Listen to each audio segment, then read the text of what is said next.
friends, welcome to the Dick Family Homestead. I'm Leslie if you are new here, and we are in CANuary. Today is video number 1, and we've got cubed venison, and so I'm going to can up a few pints of the venison, and then I'm going to use the rest of it for another recipe later in the week. So I've got clean jars here, and I've got my 4 jars funnel. This thing is fantastic. I am going to try to keep my videos a little bit shorter, so we're just going to kind of whip through these. And I am going to, using my funnel, clean hands, going to pack these jars with the meat, and I leave 1-inch headspace on these. And in the pints, I do a 1/2 teaspoon of sea salt or canning salt. So there, we've got the jar filled to 1-inch headspace. I like to pack it really good.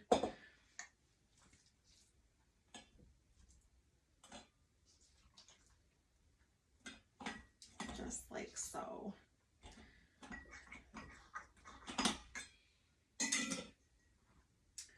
Just like that.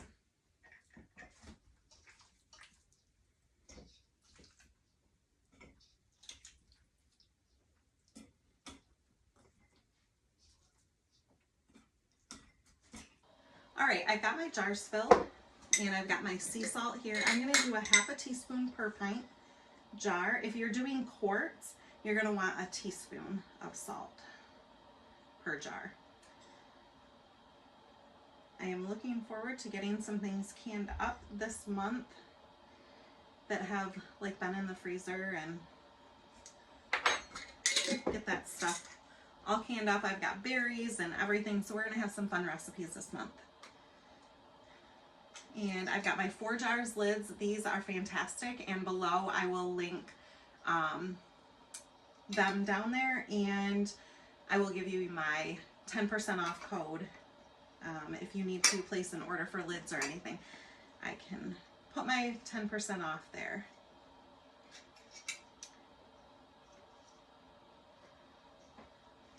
And when I'm pressure canning, I usually just have these cleaned. I don't normally heat them, especially with raw packing, because everything is cold. And just finger tight on there. Doesn't need to be over tight, otherwise you'll have jars burst. And that's never fun. I've got my canner sitting over on the stove. And we will, oh, I need another, here, I'll just use this ring. I've got it right here.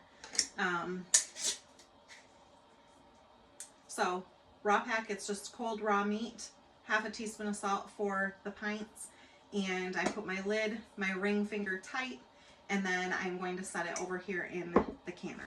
All right, here is my canner, and I've got the little lifter there so that it keeps it off of the bottom of your canner. If you don't have one of those, even laying a hand towel or something down there, just so your jars aren't directly on the bottom. And I'm going to set these in. And because we are raw packing here, you don't have to have the water hot or anything. You always want your jars and the canner to be the same temperature. And so I've got them in here, and then I've got just cold water. And we're going to bring this up to about halfway on those jars to make sure we have enough water in here, because you do lose water when the canner is going. And I need more water. Right, I've got more water, and I'm going to continue to fill it about halfway up the jar. There we go. And then because we have hard water, even with using the filtered water, the jars can get really cloudy, like a white film. So I like to add just some basic white vinegar. I just do a nice healthy splash.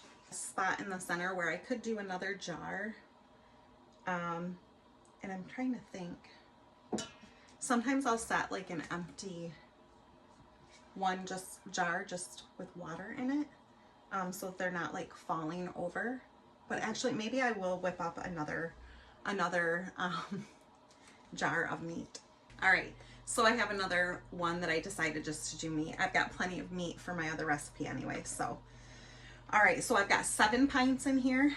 This one you could stack I have another separator that I could put in here and do another layer, but I'm gonna use this for another recipe. So I've got 7 pints, and I am going to grab my lid, and I'm gonna get it fit on here. And then once I have a steady stream of steam coming out, I will put my weight at 10 pounds of pressure, and I'm going to do that for 50 minutes.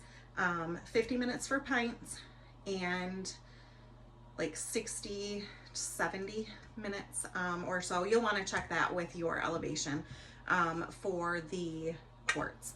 So I'm going to turn this on here, and make sure if you have a canner and it's aluminum at all, that you're not putting it too high or it will warp the bottom. And yes, I have a flat top stove, and I'm still canning on it. So, all right, I will come back and show you what it looks like when it's all done. Okay, I've got my steam. It's a solid stream of steam.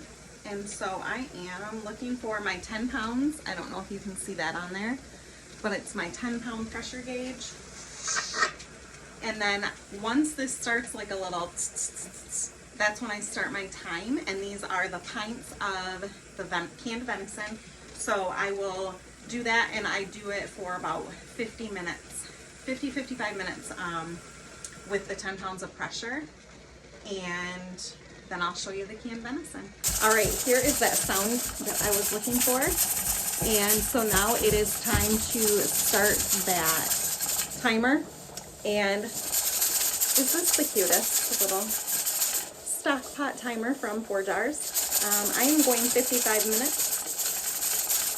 And so in 55 minutes, I will just shut the heat off. Something I have learned is to not remove your weight right away. That can cause the pressure change so quickly that you will have explosions of jars, which is not good. So I like to leave it until I hear no rattling or anything like that, and then I will remove it to release the rest of that steam. And then you can remove the lid and pull them out. Okay, here is the venison. All of the steam has been let out. It's still really, really hot, but I'm removing the lid. And be very careful if you're doing this when it's hot, so that you don't burn yourself with the steam or the hot water.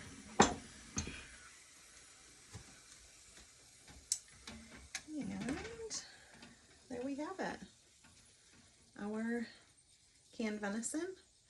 And I've got my 4 Jars lids on there.